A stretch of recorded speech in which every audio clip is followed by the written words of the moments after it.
Today we are going to continue the chapter number 6, tissues. The last session we have seen the introduction part of the chapter, and also we have seen the first type of plant tissue called meristematic tissues.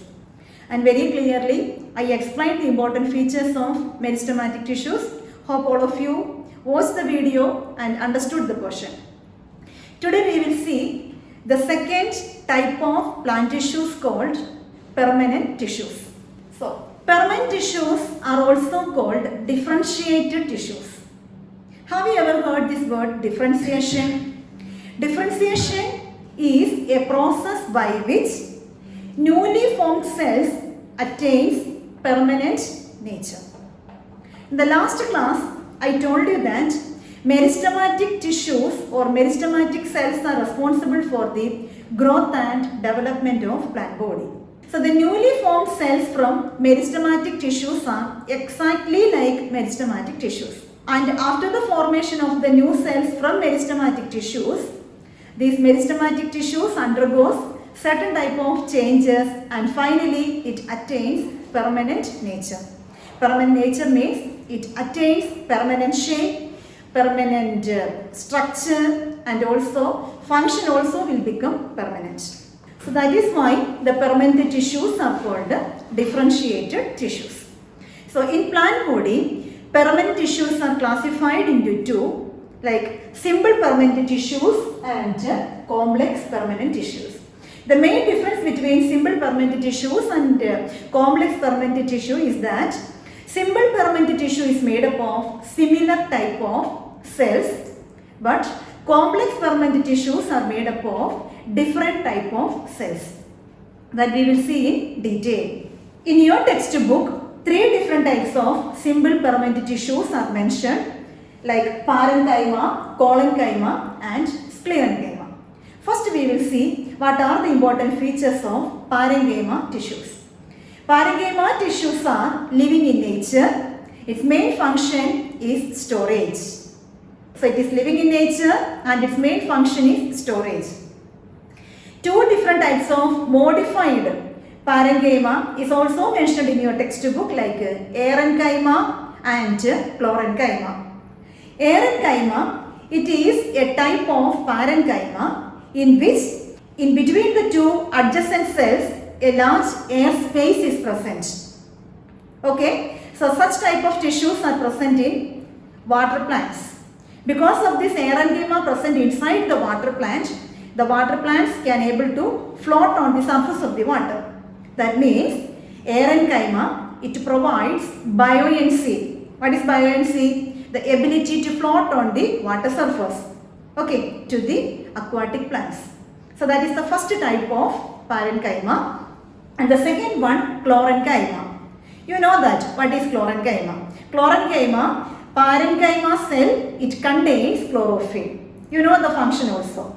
The chlorenchyma, or it helps to conduct photosynthesis because chlorophyll is present. Understood? So that is about the 2 different types of parenchyma tissues. And the second one, that is collenchyma. Collenchyma is also a living tissue. It provides flexibility to the plant body. We know that especially during the wind, we can see that the certain type of the plant body, it shows bending. Is there any breaking? No.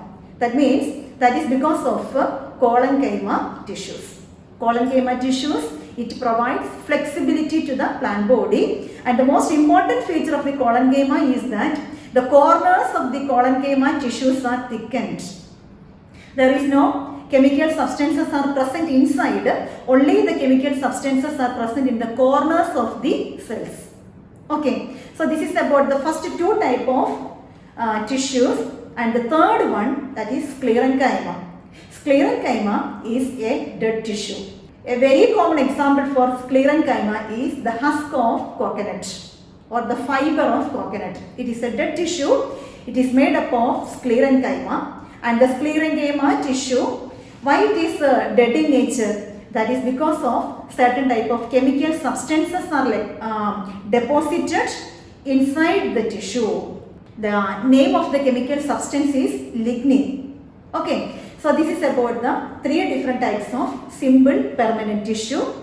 And one more small topic is also mentioned in your textbook under this heading, simple permanent tissue, that is epidermis.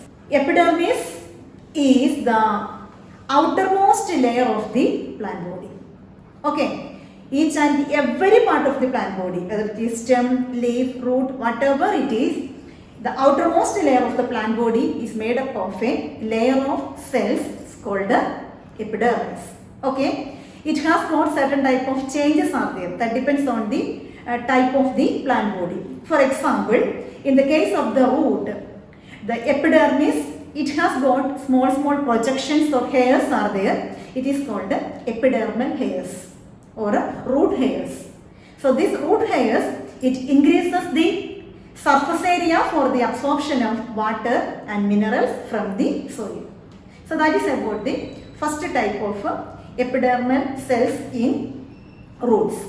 In the case of the leaf, epidermis has got certain type of small pores or holes are there here and there. And such type of pores or holes are called stomata. Okay, the main function of the stomata is to exchange gases like carbon dioxide and oxygen. You know that during the time of the photosynthesis, this stomata, it helps to take carbon dioxide from the atmosphere and it gives out oxygen. Okay, and during the time of the respiration, it takes oxygen and give out carbon dioxide. Okay, so here we can see the structure of the stomata. So this is actually the stomata or the stomatal pore, and the stomatal pore is guarded by 2 kidney-shaped structures called the guard cells. Opening and the closing of the stomata is controlled by guard cells.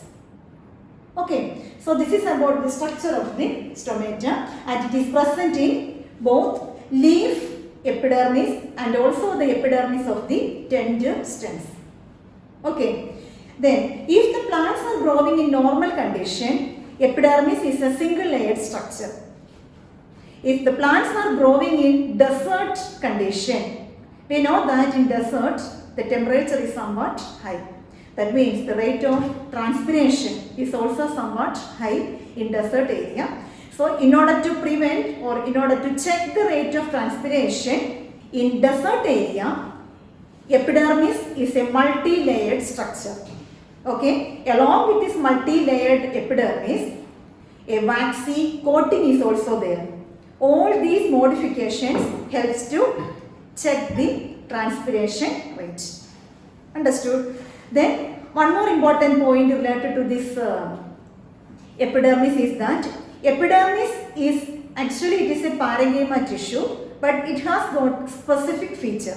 So I told you that epidermis is made up of parenchyma tissue and it has got a specific feature. So this is about the structure of the epidermis. The outer walls and also the side walls are highly thickened. That is the important feature of epidermal cell. Okay, outer walls and side walls are thickened and the inner walls are thin.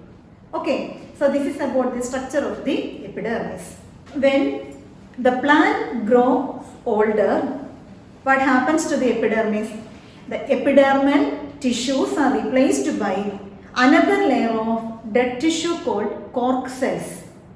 Okay, so we know that the bark of a plant, it is actually made up of dead tissue and it contains a chemical substance called the suberin, and this suberin, it will not allow any type of substances to move in and out from the plant body.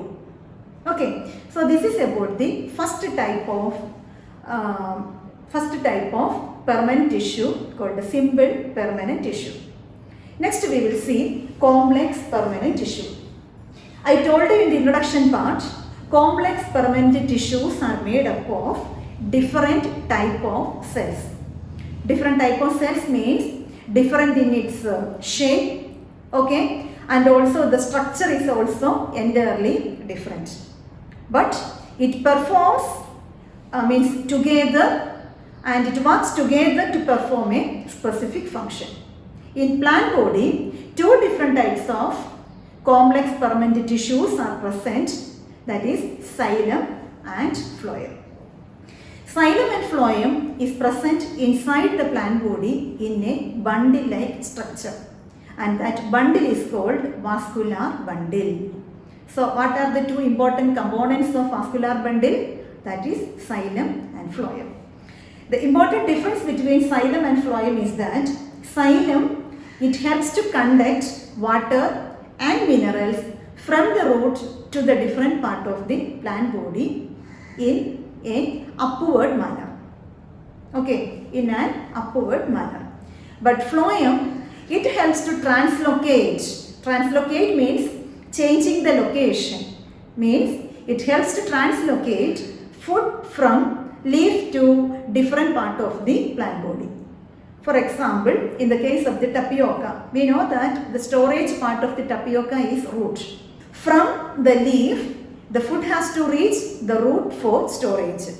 Understood? So that is the main difference between xylem and phloem. One helps to conduct water and minerals, and another one helps to translocate food and other type of substances. Okay, next we will see the components of xylem and phloem. So this is about the different components of xylem. So here we can see that the xylem, it is made up of xylem parenchyma, then xylem fibers are there, tracheids are there. Okay, so this is about the structure of the xylem. The different components are there. Of these different components, only the xylem parenchyma is the living component. All other components are dead in nature. But all these components work together to perform that specific function called conduction of water and minerals.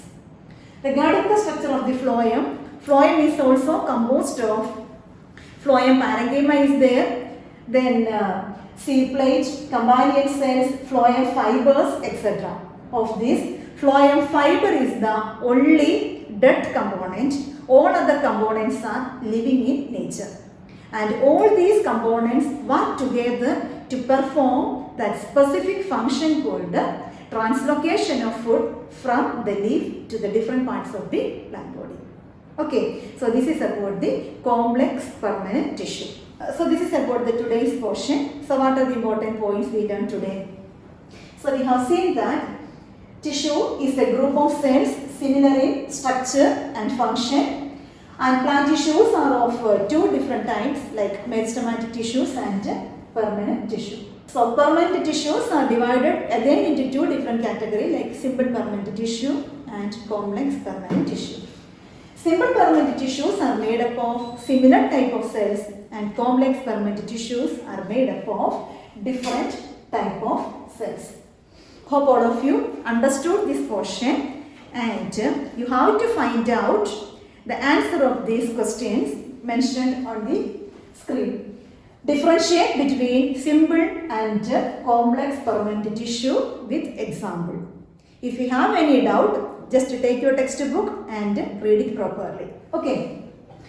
Also, this question is very important question. It is a repeated board question, like diagrammatically represents the phloem tissue and label the important parts. This diagram is also very clearly mentioned in your textbook. Just copy the diagram and learn it. So this is about today's portion, and the next class we will continue this chapter. Hope all of you understood this portion. Thank you and have a nice day.